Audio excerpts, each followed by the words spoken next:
COVID-19, penyakit yang menyebabkan 1 dari 100 orang di Jakarta terbaring di rumah sakit. Dengan perawatan yang mencapai 300 juta rupiah untuk setiap orang, penyakit ini menyebabkan dampak ekonomi yang sangat besar. Namun, apakah resiko ini perlu kita tanggung sendiri?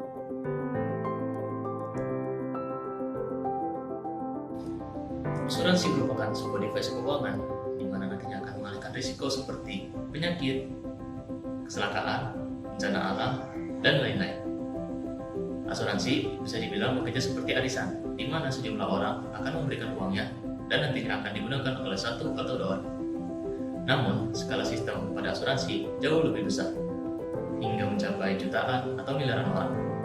Sehingga, law of great number akan berlaku dan risiko-risiko yang dapat terjadi dapat diperkirakan. Siapa yang membutuhkan asuransi? Kita semua membutuhkan asuransi, baik kita yang berkeluarga, kita yang memiliki bisnis, maupun kita yang masih sehat tetapi belum memiliki asuransi. Karena asuransi akan sangat bermanfaat bagi hidup kita ke depannya.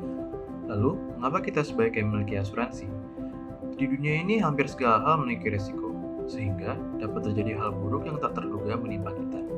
Misal, kita sakit karena terkena virus, atau properti rumah kita terbakar. Ketika hal itu terjadi, kita pasti akan mengeluarkan uang banyak untuk menangani hal tersebut.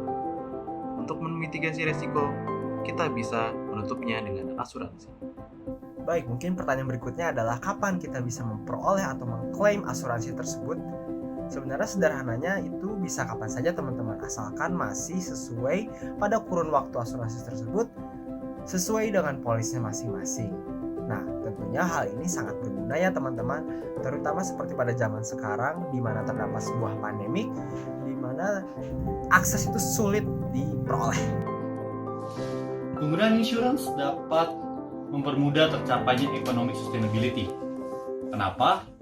Karena ketika seseorang memiliki insurance, maka orang tersebut akan terproteksi dari kecelakaan atau hal-hal yang tidak diinginkan, sehingga ketika hal tersebut terjadi, maka orang tersebut kestabilan ekonominya tidak akan terganggu.